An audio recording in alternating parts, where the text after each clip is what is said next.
Theorem discuss कर रहे हैं 11.8 और हमारे थ्योरम का नाम क्या है? Mid point theorem. This is a very popular theorem in your standard class 9th and it is very important for your examination. Sometime it is directly asked for proof. Proof करने के लिए direct ये question पूछा जाता है आपके examination में और हर बच्चे को आना ही चाहिए. समझ गए ना? क्यों आना चाहिए? क्योंकि आगे चल के क्लास 10th में फिर ये एक जगह पर यूज़ होता है और वहाँ पहुँचते हैं तो आपको याद नहीं रहता कि आपने ऐसा कोई थ्योरम पढ़ा है.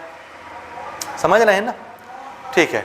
हालांकि वहाँ अल्टरनेट हम यूज़ कर सकते हैं उसका, तो उतना खास हमको ज़रूरत नहीं पड़ता, लेकिन क्लास 9th में तो आपको ज़रूरत है इस थ्योरम की. और इस थ्योरम को समझिए क्या कहता है थ्योरम. देखिए, a line segment joining the mid points of two side of a triangle. ध्यान से समझिए, ट्राइंगल के कितने साइड? पहले तो फिगर कौन सा? मिड पॉइंट थ्योरम किस फिगर के लिए बनाया गया है? ट्राइंगल. ट्राइंगल में कितने साइड लेने हैं? 2. और उनका क्या लेना है? Mid point. तो मान लो ये एक साइड है ट्राइंगल की, ये दूसरे साइड है ट्राइंगल की. यहाँ पर मैंने इसका एक साइड लिया ये वाला AB और ये उसका मिड पॉइंट लिया D. D is the mid point of AB. समझ आया? इसी तरह से ये दूसरा साइड मैंने लिया AC और इसका मिड पॉइंट मैंने लिया ये E. E is the mid point of AC. Mid point का मतलब आप जानते हैं, अगर ये D मिड पॉइंट है AB का तो ये क्या करेगा? हाँ, इक्वल पार्ट में इसको डिवाइड कर देगा.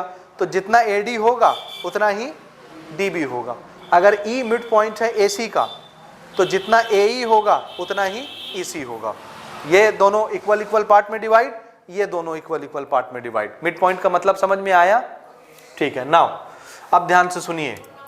ए लाइन सेगमेंट, एक लाइन सेगमेंट बाहर से ला रहा हूं मैं. कहां से? बाहर से ला रहा हूं. A line segment joining the mid points. किसको जोड़ने के लिए ला रहा हूं? Mid points. कौन से मिड पॉइंट? ट्राइंगल के दो साइड के मिड पॉइंट. ये रहा एक साइड, ये रहा एक साइड, दो साइड. पहले साइड का मिड पॉइंट, दूसरे साइड का मिड पॉइंट. एक लाइन लाइए जो इन दोनों मिड पॉइंट को क्या करे? जोड़े. क्या करे? जोड़े. तो हम ये लाइन ले आए, देखिए ना. This is the line which join two mid point. DE is the line जिसने दोनों के मिड पॉइंट को जोड़ दिया. समझ में आया? बोलिए, आया? अब देखिए, this line which joins two midpoints of the two side of triangle. This is the line segment DE.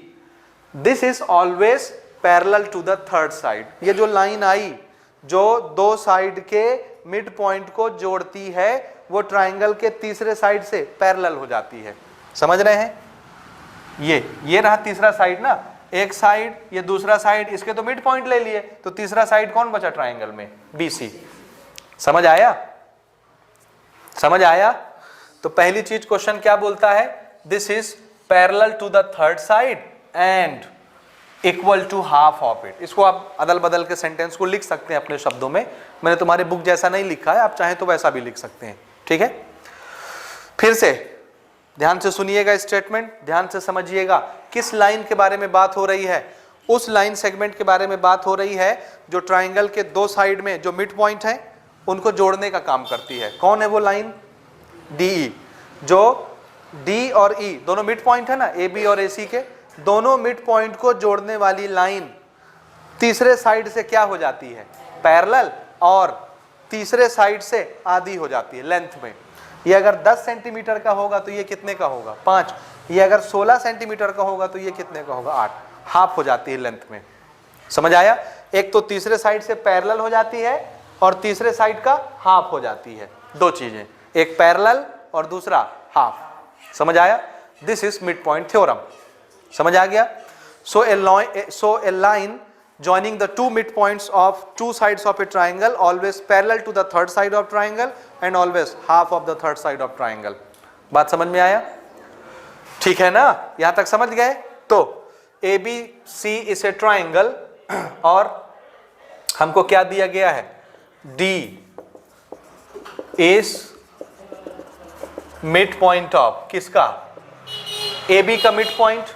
AB side का मिड पॉइंट कौन है? D. अगर D मिड पॉइंट है तो क्या होगा? AD किसके बराबर हो जाएगा? DB के बराबर। ये मिड पॉइंट का रिजल्ट समझ आया। Again E is the mid point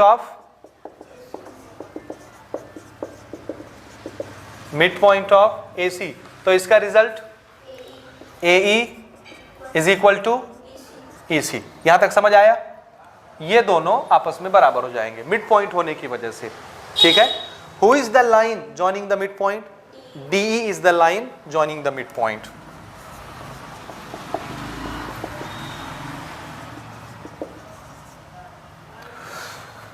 joining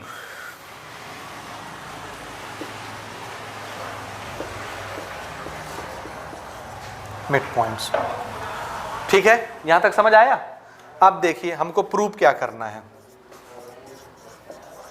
बोलिए क्या प्रूव करना है?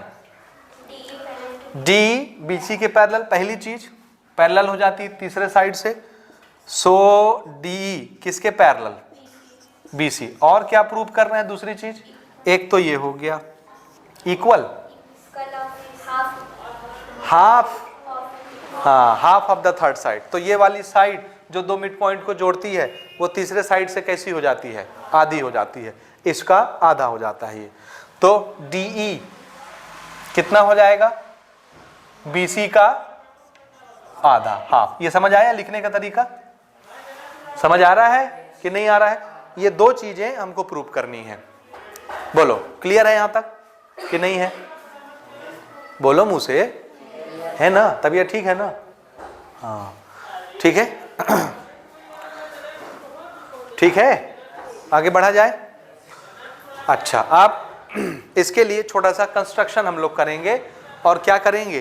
कॉन्ग्रुएंस बनाएंगे। क्या बनाएंगे? कॉन्ग्रुएंस। क्यों कॉन्ग्रुएंस बनाएंगे? कॉन्ग्रुएंस किसको बनाते हैं? ट्राइंगल को। तो हमको इसमें ट्राइंगल चाहिए, समझ रहे हो ना? क्यों चाहिए? सुनिए, हमको क्या करना है, D और BC को पैरेलल बनाना है। ये है D, ये है BC। तो हमको ऐसे ट्राइंगल चुनने, ध्यान से सुनिए, बनाने का तरीका ये हम बहुत बार आपको बता चुके हैं पहले भी। D और BC क्या है? पैरेलल है कि पैरेलल बनाना है इसको? इसको तो पैरेलल बनाना है, ठीक है ना? अच्छा, कब बनेगा पैरेलल? किसके अपोजिट साइड्स पैरेलल होते हैं? पैरेललोग्राम के। इसलिए हमको कैसा कंस्ट्रक्शन करना पड़ेगा ताकि क्या बन जाए? पैरेललोग्राम बन जाए। समझ आया? फिर से, एक तो ये हो गया। अगली चीज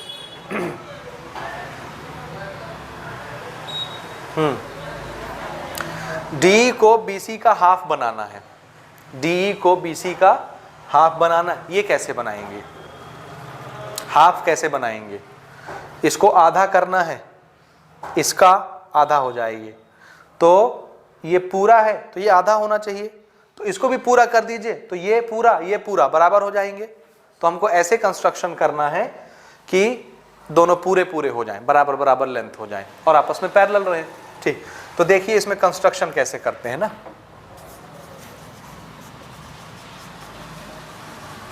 construction, extend DE up to F। DE को बढ़ा रहे हैं ना F तक।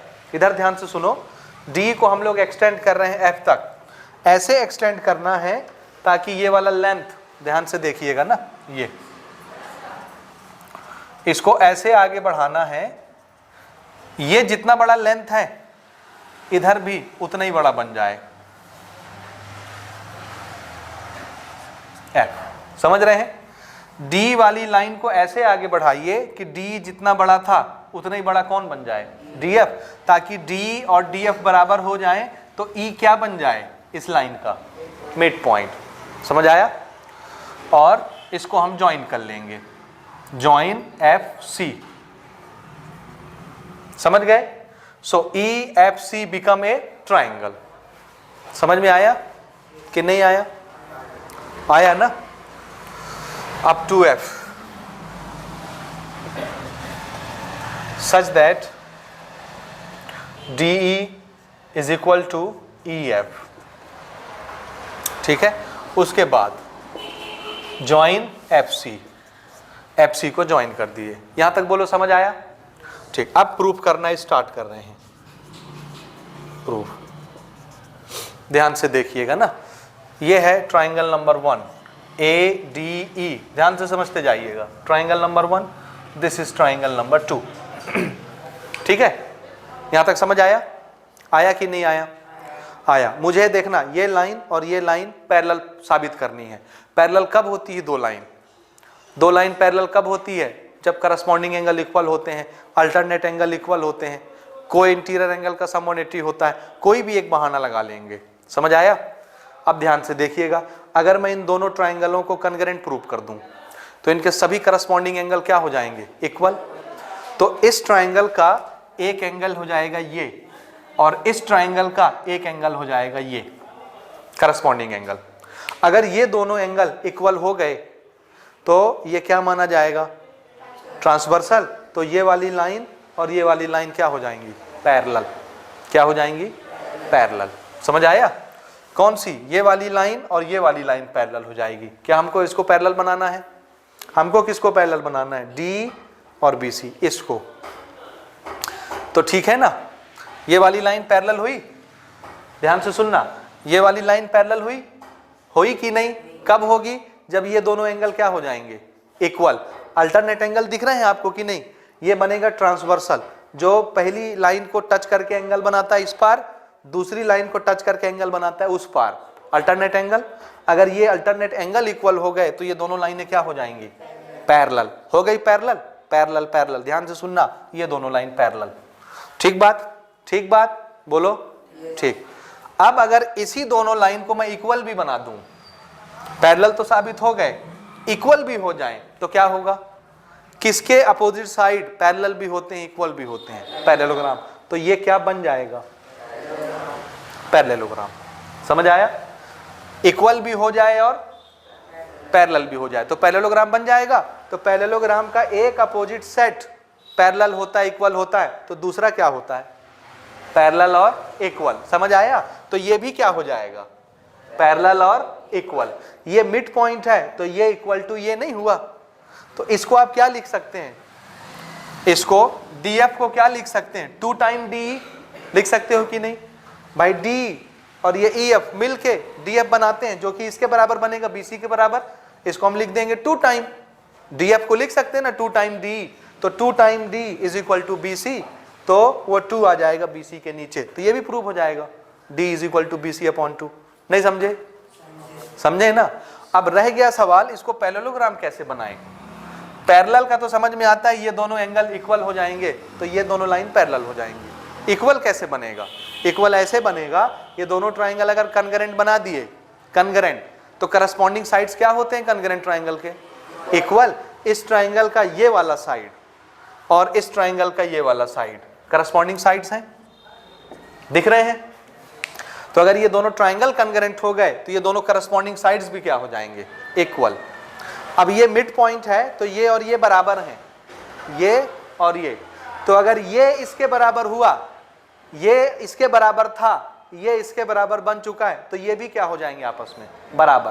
तो ये बराबर भी प्रूव हो जाएंगे और पैरेलल भी प्रूव हो जाएंगे, तो ये बन जाएगा पैरेललोग्राम। और पैरेललोग्राम के दूसरे अपोजिट साइड भी इक्वल और पैरेलल होते हैं, तो पैरेलल साबित हो जाएगा। और हाफ लेंगे तो ये भी साबित हो जाएगा। आया ओवरव्यू समझ में कि नहीं आया? जल्दी बोलो। अब इसको हम लोग लिखेंगे फटाफट। आया समझ में? बोलो जोर से। ठीक, शुरू करें लिखना, शुरू करें। हाँ, कौन से 2 ट्राइंगल देखने हैं? इन ट्राइंगल ADE और ये यहां से स्टार्ट किए हो तो इसको कहां से स्टार्ट करोगे? यहां से CFE। ठीक है, देखो क्या क्या चीज कॉमन है। सबसे पहली चीज जल्दी बताइए, जल्दी बताइए, जल्दी बताइए। E is the mid point of AC था, तो जितना AE उतना ही EC। EC पहले दूसरे ट्राइंगल का हिस्सा है और AE पहले ट्राइंगल का हिस्सा। मैंने पहले किसको लिखा है? ADE को, पहले वाले को, इसको बाद में इसको लिखा है। तो इसमें AE जितना बड़ा इस ट्राइंगल में EC उतना ही बड़ा, क्योंकि E मिड पॉइंट ना है इसका, तो ये और ये क्या होंगे? इक्वल। तो पहले ट्राइंगल में AE और दूसरे ट्राइंगल में उसको बोलेंगे हम लोग CE। A से स्टार्ट करेंगे, ये वर्टेक्स है तो इस वर्टेक्स से स्टार्ट करेंगे, ठीक है, C होगा। रीजन क्या?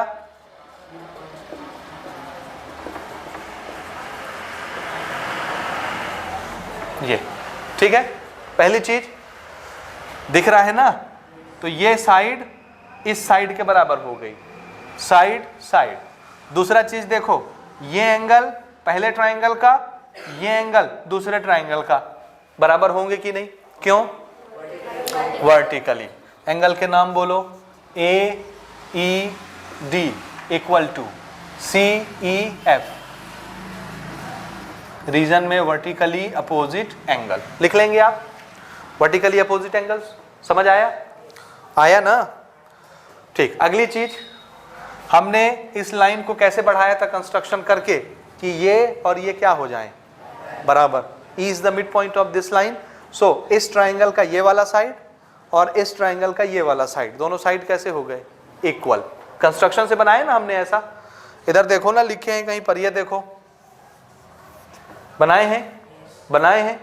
तो पहले ट्राइंगल का कौन सा साइड और दूसरे ट्राइंगल का FE। और रीजन में क्या?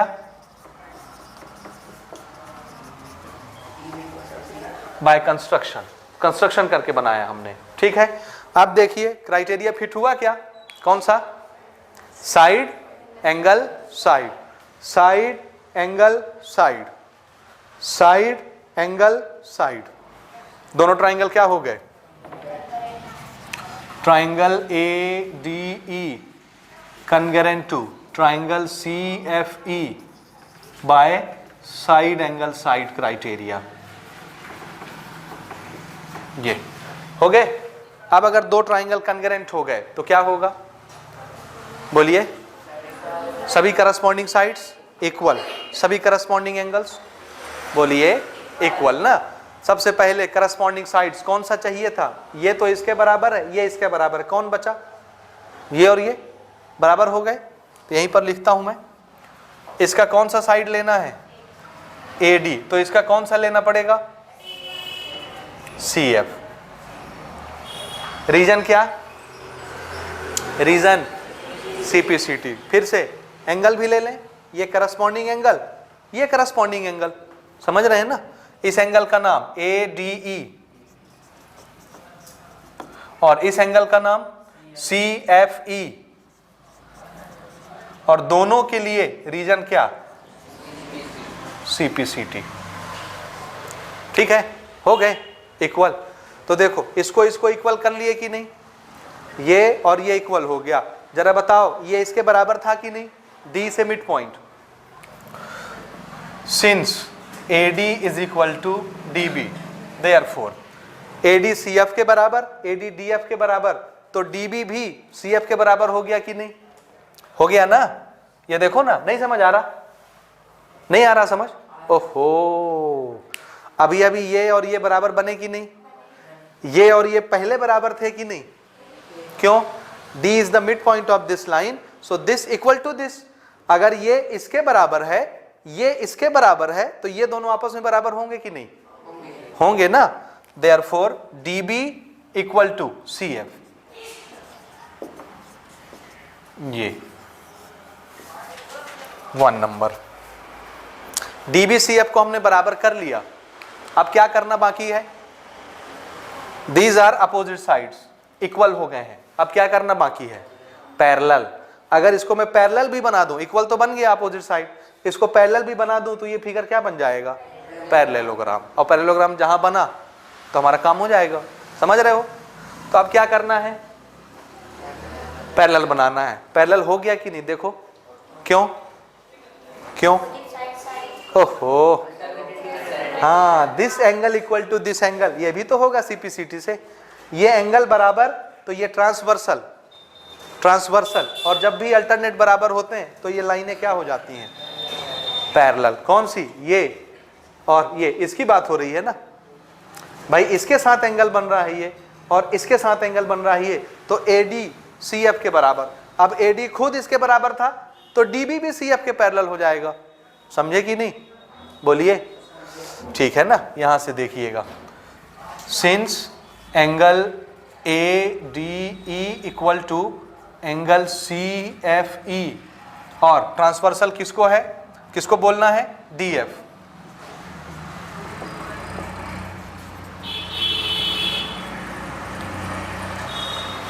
ट्रांसवर्सल, और ये एंगल कौन से हैं, अल्टरनेट इंटीरियर एंगल, ये अल्टरनेट एंगल है ना, अल्टरनेट एंगल, इसलिए AD और CF दोनों क्या हो जाएंगे, पैरेलल होंगे। AD-CF पैरेलल की नहीं, बोलो ये समझ आ रहा है आपको, अल्टरनेट एंगल इक्वल है तो ये दोनों क्या हो गए, पैरेलल। अब AD खुद किसके बराबर था, तो हम AD की जगह क्या लिख सकते हैं, ये देखो DB लिख सकते हैं, इसलिए DB किसके पैरेलल हो गया, CF के। इसको दे दो इक्वेशन नंबर 2, 1 और 2 मिला लीजिए, DB parallel to CF, DB equal to CF तो ये क्या बन गया फिगर, पैरेललोग्राम। ठीक है, यहां पे आ जाते हैं, सिंस फ्रॉम 1 and 2 क्या था, DB था, DB parallel to CF and DB equal to CF, opposite sides are equal and parallel.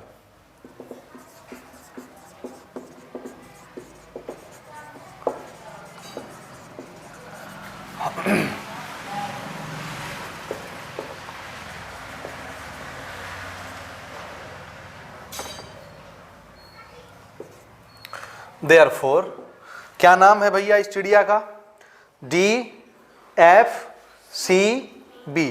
this become a parallelogram.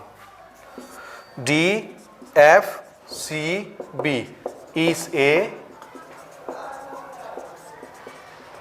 Parallelogram. और अगर पैरेललोग्राम बन गया तो और क्या होगा, ये एक अपोजिट साइड है, अपोजिट सेट, एक सेट है अपोजिट साइड का, they are equal and parallel, और ये पैरेललोग्राम है तो दूसरा साइड भी क्या होगा, इक्वल एंड पैरेलल। देयरफॉर दूसरा कौन सा है, DF पैरेलल टू BC, और साथ में DF इक्वल टू BC, ये भी होगा कि नहीं, बोलिए बोलिए, होगा कि नहीं। अब देखिए ये D, E और F एक ही लाइन में है ना, तीनों पॉइंट को लीनियर हैं, तो आप इसको DF पैरेलल टू BC लिखिए या D पैरेलल टू BC लिखिए, एक ही चीज है, क्योंकि D, E और F क्या है, एक ही लाइन में है, एक ही लाइन के पॉइंट्स हैं। तो यहां पर हम लिख देते हैं, since D, E, F are collinear points, therefore हम ये लिख सकते हैं, अगर देखिए DF BC के पैरेलल है तो उसी का टुकड़ा D भी पैरेलल होगा BC का, वही लाइन है ना, DF बोलो या D बोलो, इसलिए DE किसके पैरेलल हो गया, BC के। ये पहली चीज तो प्रूव हो गई ये चीज।